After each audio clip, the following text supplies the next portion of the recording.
All right, everybody, welcome back to the Home Buyers Toolbox Summit 2022. This is remarkable options for the first-time home buyer to the experienced real estate investor. All right, I did a poll. Everyone took the poll, and you wanted to learn about real estate investment. So I went out and found the guy to talk about it. He's a real estate agent. He's a real estate investor. He's a best-selling author on the subject. So without further ado, I'm going to introduce you to him, Mr. Luke Andrews. Introduce yourself, Luke, a little background, and we'll get into it. Sure.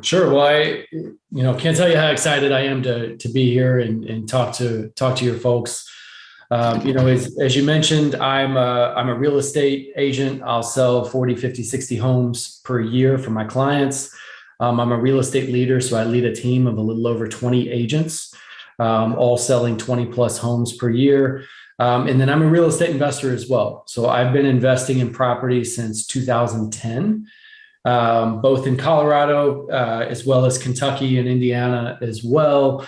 Bought and sold over 40 properties by the time I was 40 and made a lot of mistakes along the way. And, about a year or so ago, I realized that I was hiding all those mistakes, and I was trying to be something that I wasn't. You see this Instagram, everybody's living this highlight reel that's out there, Right? And I realized it's just inauthentic, and so wanted to try to get out there and try to help people prevent them from making the same mistakes that I made. And so I wrote this book, probably 7-8 months ago. About the 10 mistakes that every investor makes buying their first property. And, that's what I want to kind of come through and just kind of talk through some of the highlights here for you. And then I'll have an opportunity at the end. I'll send you, get you a website where you can go and, everybody can go grab a free copy of it. We'll have that all linked up on our website. Fantastic. So it's going to be, just a click for our viewers. Awesome. Well, I'll tell you what, if it's okay with you, I'll go ahead and get started. Go right ahead, my friend. Perfect. I'm going to share my screen here because I got a couple of quick things put together. It says 10 investor mistakes there at the top. So you'll see the disclaimer down at the bottom, and I always like to make sure that I point this out there that we're definitely talking about mistakes, but I am very passionate about real estate investing. I hope everybody else is as well. But you do need to know that investing does involve risk. And not all the strategies that we'll talk about here is going to work for all investors, all situations, all locations. They're going to be a little bit different from place to place, person to person, market to market. And you definitely need to consult a local professional and make sure that you're putting the thought process in before you're going through and actually investing. But so, as the title implies, I've made a ton of mistakes myself. So you'll see there's a picture on there from 8 Mile, the movie with Eminem, and just kind of celebrating mistakes. I'm all about that. I had to give a talk recently at a high school, and I was going in and talking to them about it was a personal success program, and I decided I was going to open up this talk. I'm 40 years old, but I said I'm going to relate to these high school kids. So I started it with a Jay-Z quote and thinking, okay, this is, I'm down with hip hop music. Everything's great. So I put this quote on there and they all start looking at me kind of funny. And I realized that Jay-Z isn't as popular with the younger crowd. And it's probably aging me more than it is putting me, on their level. And at that moment, this disaster, this fear kind of came over me because I realized that my entire presentation was based around this movie 8 Mile by Eminem. And it was just now dawning on me. I wasn't prepared enough to think about that this movie came out before the majority of these kids were even born. So again, I've made a ton of mistakes. I haven't been prepared, but hopefully I'm a little more prepared today. Hopefully I can bring you all a little more value than what I brought to those students that day. So I come from pretty simple investing roots from a real estate perspective. For my wife and I, we built our first house in 2006 in Colorado. And when the market turned 2008, 2009, we were in a position that we were able to upgrade. It was at a time where we were starting to have kids. We needed a little more space, and we were able to upgrade while things were less expensive. And we happened to be blessed and fortunate enough that we could keep that first house as a rental.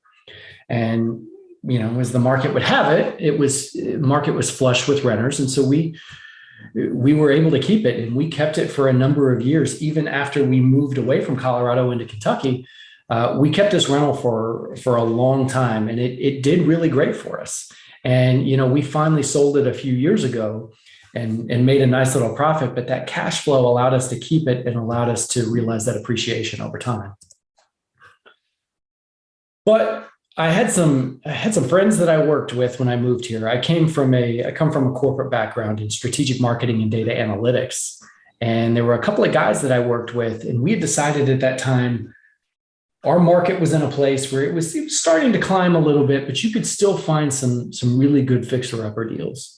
And so we were looking for a $20,000 fixer-upper in an up-and-coming neighborhood, something that we could pay cash for, that we could put some sweat equity into, and that we could keep it as a rental. And then over time, kind of use the BRRRR method to try to build the portfolio. But, you have these well thought out plans in place. And after we looked at several, we went from a $20,000 fixer upper to 13 units instantly. I mean, it was pretty well overnight. And it was just kind of one of those things where one of the guys, his girlfriend's parents had a friend who was looking to get out of the rental business and liquidate their portfolio. And they came to us with this off-market opportunity. And then for us, it became, okay, we had to shift our focus on the fly and then start figuring out how are we going to do this, because we didn't have the resources. I mean, we were going to scrape together enough to buy this $20,000 fixer upper. We didn't have the resources to be able to buy 13 units right off the bat.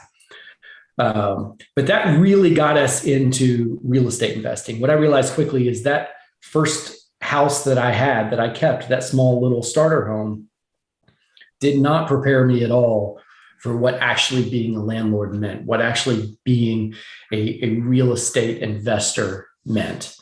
So for us, like I said, the big question was how. So we had this opportunity to buy these 13 units. We knew the deal was good. We knew that it would make some money over time. But again, the big question was how do we do it? And so we fumbled our way through it. We figured it out, but we made a lot of mistakes along the way.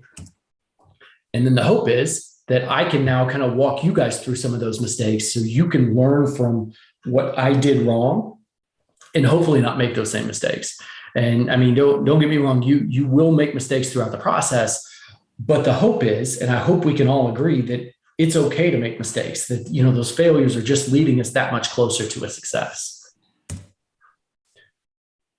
So the first mistake that I realized was not building out the team. Now, the team can be looked at in a couple of different ways. So you've got one, which your team is more like partnerships. Who are your business partners that are out there? And does it make sense to have a partner? Does it not make sense to have a partner? We'll talk a little bit more about that here in a little bit. But what I'm talking about specifically here is more about what I would call your hired help, your hired team. So these are the people that you've got in place that are able to make your business function. And make no mistake about it, whether you have one rental property or whether you have 150, it is a business. You are a business owner, and it should be treated as such. So I think the first part of your team that you need a trusted real estate professional. And I think the two key words there are trusted and professional. You got to make sure that it's not just your brother-in-law's cousin who just got his license and he's young and eager and you want to help him out. You got to make sure that it's somebody who knows the market, somebody who's really a pro that can help you navigate these waters. Otherwise, you can get yourself in trouble pretty quickly, both from a legal perspective, but also from a financial perspective as well, end up losing your shirt pretty quick.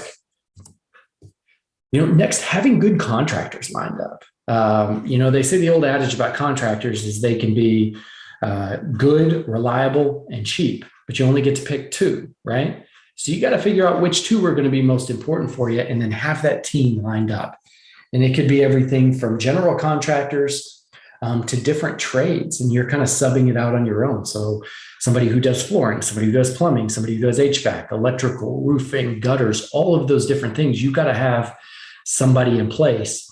And it all kind of comes back to that trusted real estate professional who can kind of help guide you in the right direction. You want to have lenders in place. Some of you may be considering paying cash. Some of you may be considering financing. I think you should look at the options on both and try to figure out what's going to make the most sense for you. But in order to be able to do that, you've got to have that trusted lender in place who's going to give you a good, honest assessment, not just somebody who's out looking to close as many loans as possible and just try to get you to take out leverage against the property, but somebody who's actually going to take a look at the numbers with you, figure out what your situation looks like, and help you build going forward. Next is the CPA. You want to have somebody who's there helping you figure out, what's the best possible option? What are my tax implications? What do I need to be holding back for taxes? What can I write off? What can I not write off? And again, the CPA can work in tandem with that lender to figure out, okay, should I pay cash? Should I finance? What's going to be the best option there? Having attorneys in place. And maybe that's helping you incorporate. Maybe that's helping you from a legal perspective. It's always good to have a real estate attorney there in case you have to file an eviction or something like that. You've got somebody who's already familiar with your situation who can knock that out pretty quickly. Because when it comes to things like evictions, especially, we all hate to do it, but it does come up from time to time.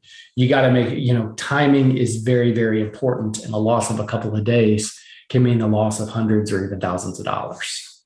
Right. A good title company in place, somebody who's able to look at title chains and try to help you figure out through that process. Plus, title companies are also a good spot to find off-market deals. I found that my title attorneys that I work with on a regular basis, they have a lot of investors that they work with who are a lot of times they're trying to trade properties and trade them pretty quickly. Maybe they're looking to liquidate to pull some cash out to go into something bigger, or they need cash for a child's tuition, something like that. But it gives you an opportunity to have some additional inside information and some off-market deals, which is where you're going to find the best deals. Next, my next mistake, paralyzed by the how.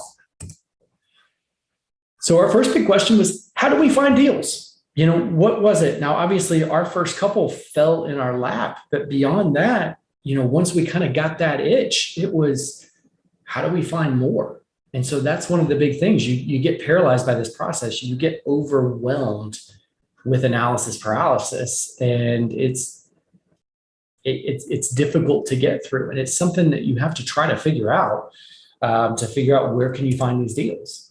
Then once you find a deal, how can you afford it? Again, it's going back to your partners and having good, candid conversations and people that have your best interest at heart. How do we get experience without losing our shirts? Well, that's coming to seminars like this and talking to people like myself, like Christopher here, who can help you figure out how do you gain that experience? How can you learn from our mistakes so that you're not in that same boat 1, 2, or 5 years down the road? How do we find our team of professionals? That's another how that's in there, that all of these things we could go through and say, there's just too many variables, too many unknowns, too many hows, and then you get stuck with it and you never actually make a move into the investment. And then when you finally decide 6, 12, 18 months down the road that, dadgummit, I'm just going to do it right now, by that time, prices have already gone up so much. You've missed out on all that appreciation. Rents haven't quite kept up with that appreciation, so your ROI is going down. You've got more of a cash outlay on the front side. All of these timing issues are preventing you from making money currently. Plus, if you wait 6, 12, 18 months down the road, that's just 6, 12 to 18 months that you're waiting to start on your own version of mistakes. Why not go ahead and knock them out now and start learning from day one? Bottom line, do your research. You got to be confident, but you can't let perfect get in the way of good enough. Mistake number 3, no clear strategy. Strategies are crucial, especially in the beginning. It's just like a business plan. I mean, you wouldn't go start any other business without having that business plan in place. And we talked earlier that it doesn't matter how many properties you have, you are a business owner at this point, and you need to run it like a business. So having that plan, having that strategy is so crucial. You know, good key things for a strategy are going to be your target property types. Are you looking for a single family residence? Which, if you're in the business long enough, you'll realize that SFR stands for single family residence. You got the duplex, triplex. Are you looking at condos? You're looking at single family homes. Are you looking at multifamilies? You know, what exactly are you looking for? You want to have a target ROI and a risk tolerance in place. If you don't have that target ROI and that risk tolerance, you may end up either taking a property that isn't going to quite give you the returns that you need, so that a slight market shift could end up putting you in a bad spot, or it could be so unbelievably risky that, you know, it ends up being too good to be true. So having a target ROI and a risk tolerance on the front side is very crucial. You need to have target rehab levels. You know, some people may be really, really good and really handy and have a great team of contractors in place that they can go in and do a total gut job. Most of us don't have that kind of time or money or experience level to be able to go in and do that. So having a target rehab level of, hey, I'm okay with new flooring and new paint, but I'm not interested in rewiring or replumbing an entire house. Target locations could be cities, could be neighborhoods, could be even a couple of streets, could be zip codes, could be states. But having those target locations in place so that you're not so scattered in the beginning that it ends up either A, preventing you from making any decision at all, or B, making it so difficult to manage the process. So it requires an annual business plan. So it's something that you need to be constantly reevaluating on a regular basis. My business partner and I sit down every single year. You know, we'll go out to dinner and we will hash out our business plan and our goals and our new strategies for the upcoming year. I've got a mentor in the real estate space named Sharon Srivatsa, brilliant real estate mind. But he has this quote that I absolutely love, that in the absence of a strategy, everything looks like an opportunity. Yeah, I mean, it's huge, right? So if you don't have the strategy in place, you can talk yourself into anything. And that's how people end up getting into real financial trouble in this business. Absolutely. Number 4, not looking at enough properties. You need to be scouring the internet on a regular basis, on a daily basis, looking at new properties coming to market, looking at all kinds of different websites, different opportunities, searching courthouse auctions for foreclosures. Now, there aren't as many foreclosures these days with some of the new laws and the appreciation that we're having in the market, but there are still some to be found out there. Can I just say something there? Please. Well, I am the short sale foreclosure resource expert in the office. That's my designation. And with forbearance coming to an end after this pandemic, the less pendums or notice of defaults are being issued at this time. And we are starting in Florida to see an uptick in that. Okay. I always give this public service announcement when it comes to this. If you receive one in the mail, do not walk away from it. Do not throw it out. Do not rip it up. Give us a call. The sooner, the better, because if you put it off, you have less options.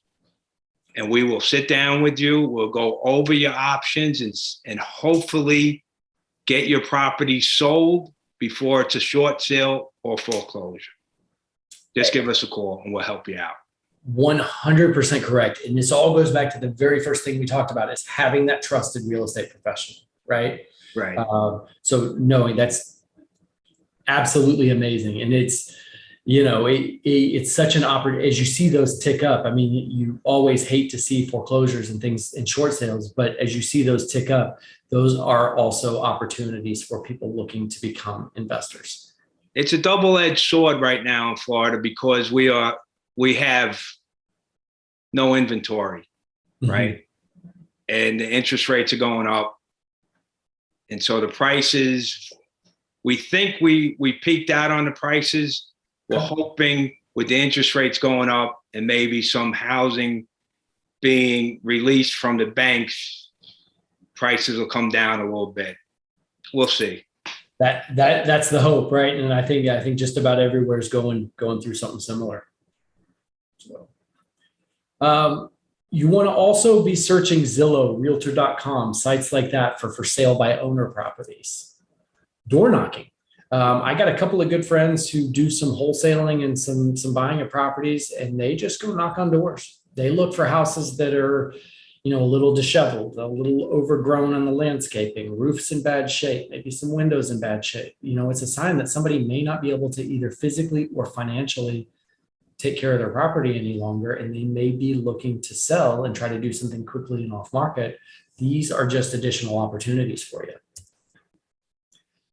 Looking for the local MLS. Believe it or not, as low as inventory is and as hard as it is to get properties, that aren't selling within the first, 15 minutes on market, there are some that price themselves inappropriately, and you get these high day on market listings because at the end of the day, price cures everything. And as hot as the market is right now, if somebody stretches and pushes it too far, if a seller pushes it too far, it's going to sit on the market for a little bit, and buyers either A, forget about it, or B, they see it's been on the market and they just think, well, what's wrong with it? Why is it selling? That's the worst thing you want, that high days on market. Right. And then so it just keeps adding up and adding up. So this gives you an opportunity to be able to come in and be a little opportunistic and potentially get a deal and not have to compete with 4 other people and overpay a little more than you want to. Again, talk to your trusted real estate professional on your team. But the more you see, the better educated you are. And that's why I'm always an advocate of going out, driving around, looking at properties, trying to target neighborhoods, all those things there. Mistake number 5, over leveraging. We can say enough said on that one, but just make sure that you are not over leveraging yourself. I myself am a big fan of leverage from an investment perspective. We'll talk a little more about that here shortly. But definitely don't want to get over leveraged. I put at least 20% down on all my properties. You need enough equity so that a little market shift isn't going to send you into bankruptcy. Now, most lenders these days are going to keep you out of that mess by requiring 20 to 25% down.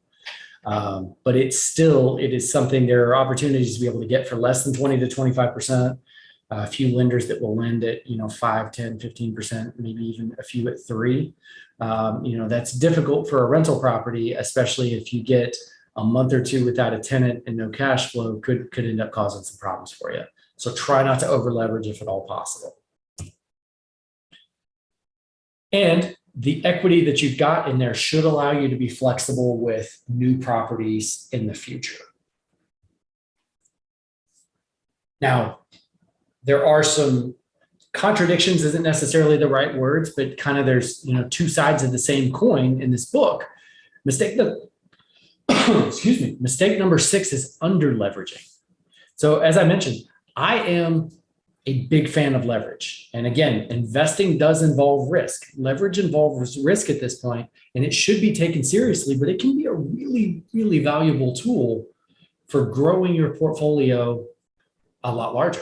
I look at, for instance, and maybe it's not this way in Florida, but in Kentucky where I am, you can still buy a little rental property for about $100,000. So I could buy one $100,000 property, or I can buy 5 $100,000 properties by putting down $20,000 each. It's the same cash outlay. And yes, my ROI, my cash on cash goes down per property. But it allows me to own more and take advantage of additional tax breaks, of additional revenue sources, and then additional appreciation over time. Right. Like I said, I love leverage. It allows me to own significantly more as long as it's used appropriate and in an intelligent way. So appreciation over time, it should cover the leverage while someone else is paying your mortgage. And that someone else is the tenant. And I never say, never count on the appreciation at all, but over time, it should cover that leverage and the fact that, you've taken a loan out against the property. But in the end, you really you got to do what's right for you. You have to do what you're most comfortable with, what you feel deep down in your heart, your brain, your gut, because it is your nest egg that's at risk here. I just say don't count out leverage without giving it a solid look. That's why having that team in place and having an attorney, a CPA, a trusted real estate pro, and a lender are all so key and so crucial so that you can really sit down and take a look and weigh the pros and cons and figure out what's going to be right for you in your situation. Mistake 7, refusing to bring on a partner.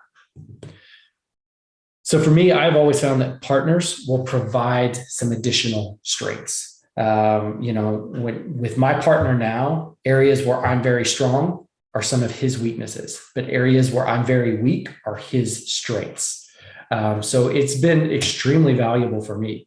It's more eyes on a project to see some things that maybe I'm not seeing. Maybe I've got tunnel vision on one particular issue and he sees something that I don't. It's more eyes out there scouring for properties. It's more hands to lighten the workload. Yes. So in the beginning, if you're not using a manager, or even if you are using a manager, there's still going to be some tasks that have to get done. You've got somebody that you can split that workload with. It's different viewpoints and thought processes.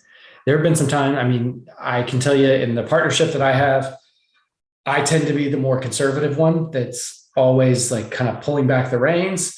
And he's the one that's always go, go, go. We got to get to the next one. This is a great opportunity. No matter what, we have to do it.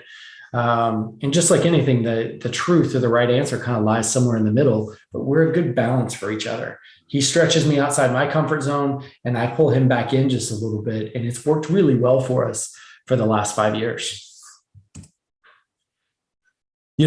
Obviously the big thing I get when people talk about partners, they're like, it's great that somebody's splitting the workload and you get more eyes on the project, but your profit goes down, which it does. But in an equal ratio, it spreads the risk out. Right. So they're taking on half the risk. They're taking half the profits, but they're also taking half the risk. So partners are just another form of leverage throughout there. So we look at, let's go back to that example that we had on the last slide, mistake 6, that I've got this $100,000 in cash where I could buy one $100,000 property or 5 leverage properties at $20,000 each that I'm putting down. Well, if my partner brings the same 100,000, all of a sudden we've got 10 properties that are right there. And our LLC can really leverage, and that makes us medium-sized players in our town. It's definitely not big players, but we're more than just small fish out there. We're medium-sized players, which gives us access to better deals, access to better lending rates, access to more contractors. There's all kinds of things that come with this form of leverage. So I just say, don't count out a partner right off the bat, just from a pure profit perspective. Now, again, we talked about things that are kind of counteractive to each other in this book. Mistake 8 is bringing on the wrong partner. Although partners are great to have, the wrong partner can be an absolute killer. Never choose a partner strictly for money. So we talked a little bit about that on the last slide. You're going to lose in the long run nearly every single time. Don't bring on that partner for money. Bring on for all the other things that we talked about, the leverage, the additional set of eyes, the strengths, lightening the workload, all of those things. Never choose your twin. You want to look for the synergies and skill sets. I told you that like my weaknesses are my partner's strengths and vice versa. If we were the same person, there really isn't much need for us to be together. We work really well because we are opposite. Now, although we're opposite from strengths and weaknesses, we share the same goals. We share the same vision. We share the same business plan that we do every year. We're looking for the same types of properties with each other. So it's, and then we have similar values as well. Some people want to buy very low end properties and leave them very low end. Some want strictly high end properties. We're of the mindset that we want to provide quality, affordable housing to as many people as possible. So we're not looking for the absolute nicest homes in the world, but we're looking for places where we can go in and add value. We want to keep them nice. I do have some people that make a very good living in this business who just say, you know what, I'm not going to put new carpet in there. Yeah, it's dirty and kind of ripped up, but it's just another tenant that's going to be in there who's not going to take great care of it. So just leave it. My partner and I, we do it just a little bit differently, and that's fine. It does cut into our profit some, but we found a better quality of tenant. We've been able to keep our tenants longer, and our appreciation has gone up significantly quicker because we've poured more back into the properties. I will tell you, a bad partnership almost cost me my entire portfolio. We had another partner that was in the group, and things went a little south and sour, and we ended up splitting and selling everything. And so we had a very large portfolio. We had over 30 properties at the time, and then ended up selling everything because the partnership went south. Didn't necessarily choose for the right reasons. Now I learned a ton from it, and overall it has helped me in the long run, but it could have easily kicked me out of the game for good. Right. Mistake number 9, property managers.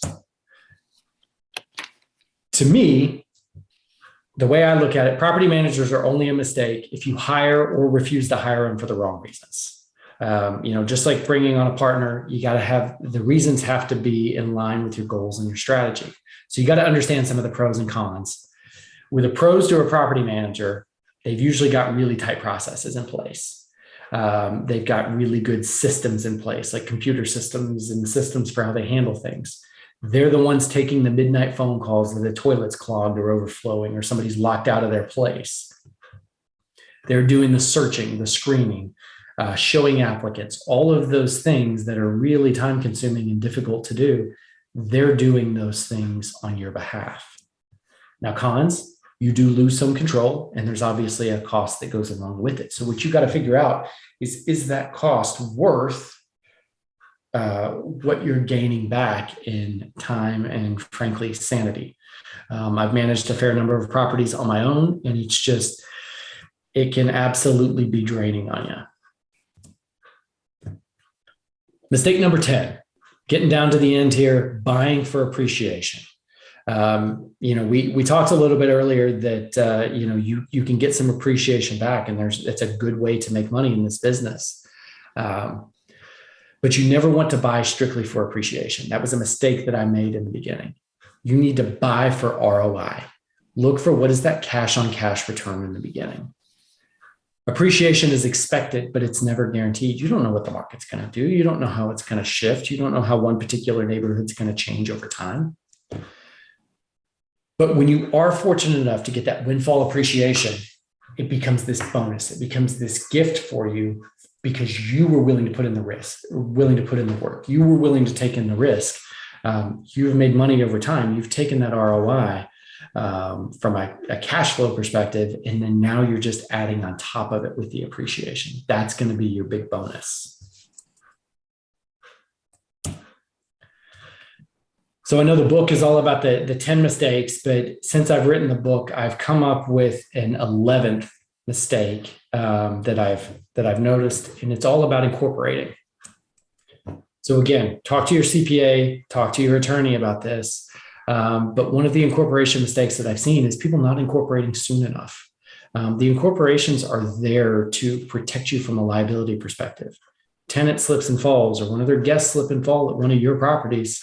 If you're not incorporated appropriately, they can come after your personal assets. And I can tell you that that's not a situation that I'm interested in being in. I'm buying rental properties to protect my family and to provide for my family and to provide a nest egg.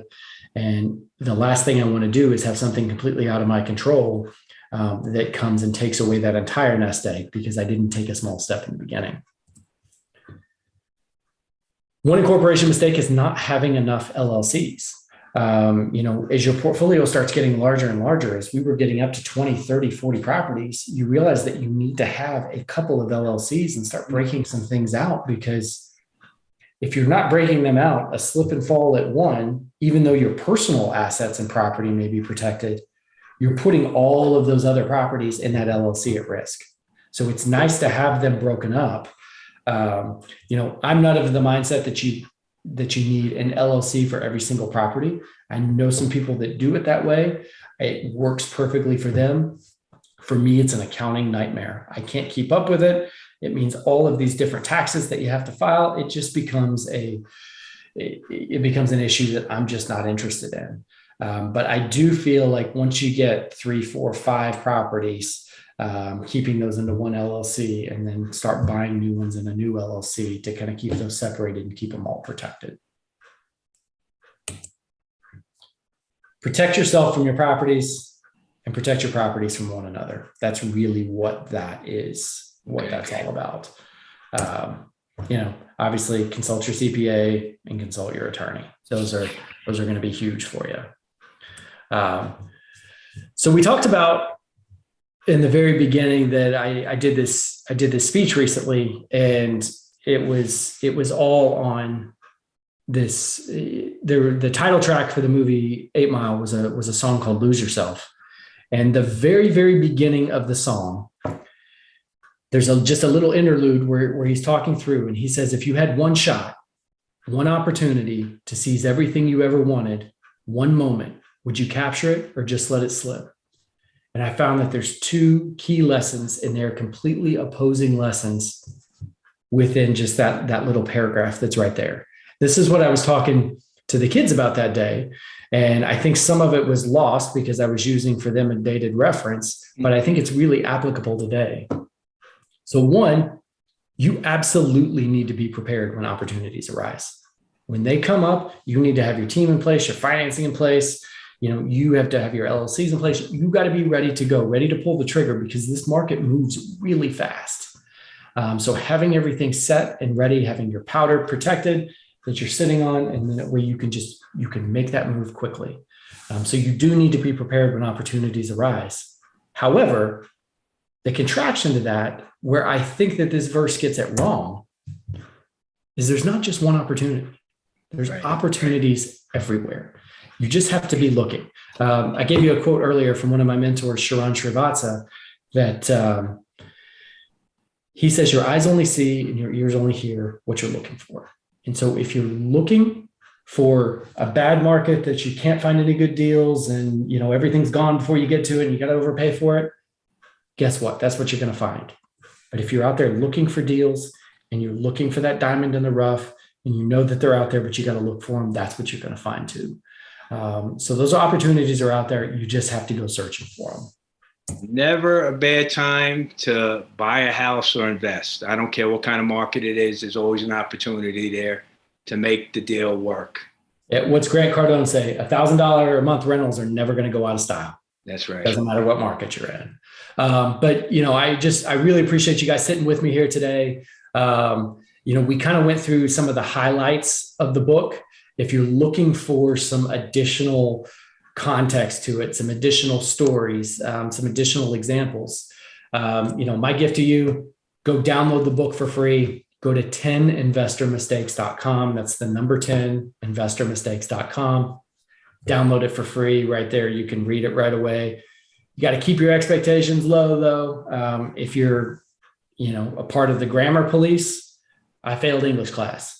If you're looking for proper grammar, proper sentence structure, all of those types of things, you're probably in the wrong place. You're going to get a little frustrated by that and you're going to miss the content. I write like I talk. But if you can find any value out of it, please feel free to share that with anybody that you got, anybody that you think will find value. I am more than happy to give that book away to anybody that wants it. Because like I said earlier, I want to be able to celebrate our mistakes. I want to be able to put them out there and not be ashamed of them. And I want you to learn from the mistakes that I made. So great. That's great. Great information. A lot to take in. But at my brokerage, Prestige Properties, we're all set. We have contractors. We got great realtors. we got the people in place. If you want to invest in anywhere in Central Florida, give us a call and we could help you today. It's that trusted professional team. It's that we have a professional team. You guys have it. We have a property management side to the business. We got 100 rentals that we manage flawlessly, seamlessly. We're ready. Come on, give us a call.